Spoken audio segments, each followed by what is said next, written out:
college results are out, and 2015 has been a great year for the various boards, with a number of students scoring very high marks. Many of them have done extremely well, but there are a few who have risen above adversity to do even better. We caught up with two such students here in Bangalore today. 17-year-old Shalini was all over the news a week ago. She lives in a tiny flat in Rajaji Nagar in Bangalore. Shalini works as a maid in 5 different households, cooking, cleaning and doing the dishes. But despite the strenuous work, Shalini never took her eyes off her big focus, academics. In her second pre-university exams, Shalini just scored 84.8%. First of all, I was working in the house. Then I came to know the results were announced. Then I go to a cyber center. Then get taken a hard copy of the result. Initially, I felt very happy that I have scored 85%, but still somewhere I'm feeling very sad because I could have scored more even than that. Initially, my intention is to get more than 95%, so I couldn't get that. It's a pain, is there? But still I'm very happy. Shalini was bound by a very tight and grueling schedule, leaving her with very little time for her studies.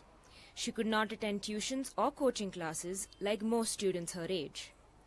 Juggling her studies and working for several households was not a catwalk. But Shalini was determined to pursue her academic goals. After completing all her chores, she studied into the wee hours, starting all over again the next day. I used to wake up at 4:30, then till 6 o'clock I used to put rangolis, I used to do that. From 6 o'clock to 7:30 I used to work with the house, and I would take around 7:30. Again 7:30 to 9 o'clock I have to go to another house to clean, mopping and cleaning there. Then I'm back to home by 9:15. And I will start studying to prepare for my exam. It will take around 12 o'clock. And after from 12 o'clock to 4:30, I have to go to another house to clean there, like washing clothes, utensils and all. And then back to home by 5 o'clock, then start studying for my exam. Again, it will be take around for 7 o'clock. Then started studying for my PU exam. Then till 2:30 I used to study. Then again I have to wake up at 4:30. So this was my routine. The last few years have been quite a challenge for Shalini. Her father lost the use of his left arm and leg in an accident almost a decade ago, leaving her mother the sole breadwinner in the family.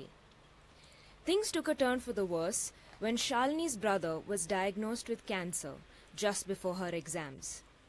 With her mother tending to her brother in the hospital, the responsibility of running their home fell on Shalini's shoulders. But none of this shook her determination. My mom, she felt very happy because because I have to take care of my brother too. So in that time I couldn't study well. I didn't use my study holidays as useful as that. So initially she felt very happy that I have scored 85% in spite of the difficulty also. But still she said one thing, it's okay fine. I was crying because of my result because I couldn't score more than 90, so I was crying a lot. So she just, my mom, she was not here, she was there at the hospital. She just called me and then told that don't feel my child, like because of this you have scored less marks or else you would have been the topper of your college, don't feel. They said just control yourself. A student in the science stream, Shalini is currently preparing for the Common Entrance Test or CET as she wishes to pursue a degree in engineering. Ever since the news of her result, Shalini has found herself in the midst of a lot of media attention, including numerous requests to fund her education. Most of the calls she has received are from Abu Dhabi, US, Canada, the UK and Australia. When the media came, so many people called me a lot, like we are ready to help you, you have scored this much of percent in spite of your difficulty, we are ready to help you, what help you want. Like so many people taken my account number, then they provided me money and with that money only we are spending, we are take care of my brother's medical cost and all. So I need someone's financial support for my studies. My dream is to do engineering. So if someone came forward and helped for me, I'm ready to prove myself among the society that I'm the best among the best. Anta. Shalini also credits her college for their support and encouragement. They helped pay for her fees, books and even bus pass. Not only this, but her teachers were always willing to stay back and answer all her queries. She is attentive in the class, she is active and she is more focused on studies from the beginning. She is a hardworking girl. She is quiet and she is to smile always. I used to see her smile always. While Shalini had to battle through hardships, Abhilash had his own share of hurdles to overcome. A student of the Bangalore Institute of Technology, Abhilash is now a successful electrical engineer. This is his story. Abhilash's mother was a garland seller in Doddamavali near Lal Bagh in Bangalore. His father was an attendant at St. Joseph's Evening College. While most of his classmates were busy with tuitions and coaching classes, Abhilash helped his mother string flowers into garlands. But Abhilash never once let his background get the best of him.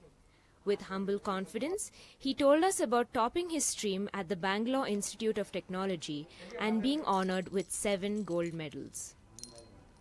I joined Bangalore Institute of Technology in order to pursue my engineering in electrical and electronics. The very first day I joined, my mother told, don't just get a degree for me, but get along with gold medals. With that intention, I prepared, more rigorously, not to become a gold medalist, but my journey was not so easy.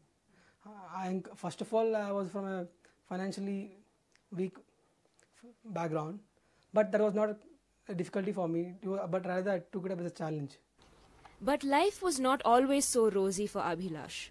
He did not have the finances to be groomed by a coaching center. But Abhilash was dedicated to his work and pushed himself to achieve his goal of becoming an engineer. He sought help from his teachers when needed, but most importantly, Abhilash had the fire to make something of himself. No one in our college knew that I was attended a son, nor my mother used to sell flowers and all. But rather I kept it secretly so that one day I'll open up so that one can inspire from me. If you think it's just like impossible is nothing for a willing art. So I just tried to work on my basics, and the teachers were also cooperative.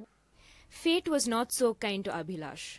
In his 6th semester of engineering, Abhilash's father was diagnosed with final stage lung cancer. It was at this time that both he and his older brother were preparing for their civil services exams. It was a crucial year for him. Abhilash's father passed away a mere 3 months before his final exams. During that time, it was my brother who was also working for, he has completed his MS in mathematics. He used to take up a part-time job, but later once we came to know that my father was suffering from cancer, he started taking up a full-time job. He was also preparing for the IS exam. But I didn't know how I went through those tough phases. But now if I look back, I feel proud that I did it. Today, Abhilash works as an assistant engineer for the Bangalore Electricity Supply Company. It is his greatest achievement after years of struggle. As I'm from electrical background, I thought IT job is not going to, though it is give a high pay scale salary, but still I felt, I'll be wasting 4 years of my electrical engineering. So I just sat in my home and they just told, you decide your life. And probably I would like to thank them, because if they haven't given me the choice, I wouldn't have been in BESCOM right now. It definitely has not been an easy road for Abhilash, but he has risen to meet every challenge with optimism and confidence. He has not forgotten his ambition of becoming an IIS officer. With his dream by his side, Abhilash wants to reach out to others like him and help them achieve what he has. And of course, I would like to become an IIS officer, and hopes I clear that exam.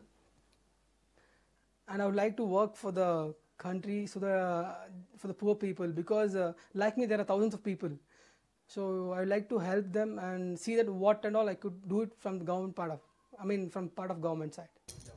Despite losing his father, Abhilash was still determined to do well. He labored and toiled through his family's tough times. Now he is reaping the fruits of his labor. When asked about how he would like to advise his peers, his grit and determination to further prove himself comes through. So now they can't give any excuses saying that, okay, I'm financially weak, so I couldn't complete my studies and all. So financially, it's not at all a reason for giving an excuse, but I feel it's just like Plato says that necessity is the mother of invention. I try to tell them that necessity is the mother of everything. Because if you feel that it's necessary for you, it develops a thirst in you so that everything goes in your way.